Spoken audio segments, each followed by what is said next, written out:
ರಕ್ಷಣಾ ವೇದಿಕೆ ಕೋಲಾರ ಜಿಲ್ಲಾ ಘಟಕದ ವತಿಯಿಂದ ಇವತ್ತು ಪ್ರತಿಭಟನಾ ಮೆರವಣಿಗೆಯನ್ನು ನಂಬಿಕೊಂಡಿದ್ದೇವೆ.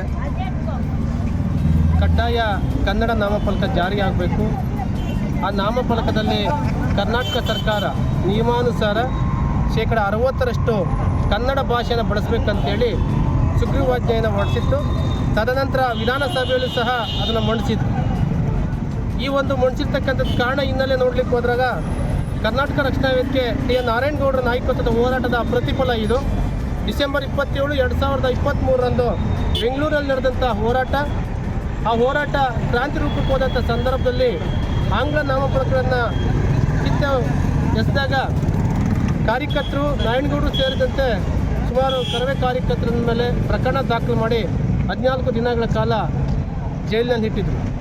ಇವತ್ತು ಸರ್ಕಾರ ಸುಗ್ರೀವಾಜ್ಞೆ ಮಾಡಿಸಿದೆ. ಫೆಬ್ರವರಿ 28ರ ಒಳಗಡೆ ಕಡ್ಡಾಯ ಕನ್ನಡ ನಾಮಫಲಕ 60% ಹಾಕದೇ ಇದ್ದರೆ ಕೋಲಾರ ಜಿಲ್ಲೆಯಲ್ಲಿ ಕರವೇ ಕಾರ್ಯಕರ್ತರು 28ರ ನಂತರ ಬೀದಿಗಿಳಿದು ಕಪ್ಪು ಮಸೀನ ಬಳಿಯುವ ಮುಖೇನ ಈ ಹೋರಾಟ ಕ್ರಾಂತಿ ಹೋರಾಟಕ್ಕೆ ಕರೆಯನ್ನು ಕೊಡಬೇಕಾಗುತ್ತೆ. ಹಾಗಾಗಿ ಮಾನ್ಯ ತಹಶೀಲ್ದಾರ್ ಮತ್ತು ಜಿಲ್ಲಾಧಿಕಾರಿಗಳನ್ನ ಇವಾಗ ಭೇಟಿ ಆಗ್ತಾ ಇದ್ವಿ. ಸಭೆಯನ್ನು ಕರೆದು ಕ್ರಮ ತಗೊಳ್ಳಿಲ್ಲ ಅಂತಂದರೆ ಕರವೇ ಉಗ್ರ ಹೋರಾಟವನ್ನು ಹಮ್ಮಿಕೊಳ್ತೇವೆ.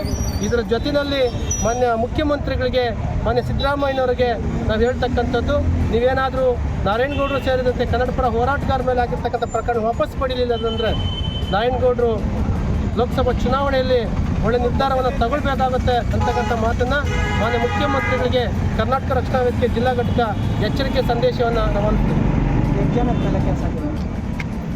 ಈಗಾಗಲೇ 29 ಜನ ಒಂದು ಪ್ರಕರಣದಲ್ಲಿ ದಾಖಲು ಮಾಡಿದರು.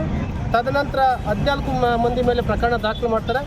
ನಾರಾಯಣಗೌಡರು ಜೈಲಿಂದ ಬಿಡುಗಡೆ ಆಗ್ತಾ ಇದ್ದಂಗೆ ತದನಂತರ 9 ಪ್ರಕರಣ ನಾರಾಯಣಗೌಡರ ಮೇಲೆ ದಾಖಲೆ ಮಾಡ್ತಾರೆ. ಆದರೆ ಒಂದು ಘಟನೆ ನಡೀತದೆ. ಒಂದು ಘಟನೆಗೆ 10-12 ಪ್ರಕರಣ ದಾಖಲೆ ಮಾಡಿ ಸರ್ಕಾರ ಹುನ್ನಾರ ಮಾಡ್ತದೆ. ಆ ಹುನ್ನಾರಕ್ಕೆ, ಆ ಹೋರಾಟಕ್ಕೆ ಕರವೇ ಕಾರ್ಯಕರ್ತರು ಜಗ್ಗೋದಿಲ್ಲ.